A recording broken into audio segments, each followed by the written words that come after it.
నిజంగా ధమాక్ లేదు. ఒకనికే రూల్ ఇచ్చి ఇంకోనికి రూల్ లేకుండా ఇది ఎక్కడ పనికి మనలకి ఏమో నాకు అర్థమవుతలేదు.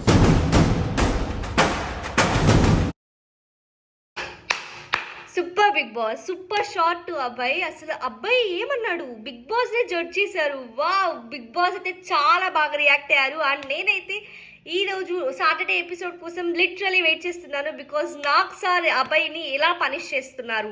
అందరి రివ్యూస్ ప్రకారం అబ్బాయికి రెడ్ కార్డ్ దొరుకుతుంది అని అనుకుంటున్నారు. Let's see what happens. అబ్బాయిని డైరెక్ట్గా ఎలిమినేట్ చేస్తారా? But Yashmi and Prerana good play, like వాళ్ళు ఇంప్రూవ్ అయ్యారు. They improve themselves. Because ఎంతమంది ఫిజికల్గా అటాక్ చేసినా వాళ్ళు ప్రొటెక్ట్ చేసుకున్నారు. అండ్ ఆఫ్టర్ టాస్క్ ఆల్సో వాళ్ళు అసలు ఒక్క పాయింట్ కూడా రైజ్ చేయలేదు. లైక్ అబ్బాయి వచ్చి నన్ను టచ్ చేశాడు, ఇలా చేశారు, అలా చేశారు, ఇలాంటిది ఏమీ ఎమోషనల్గా ఏమీ చేయకుండా చాలా టేక్ ఇట్ ఈజీగా తీసుకున్నారు. నాకు అదే చాలా బాగా నచ్చింది.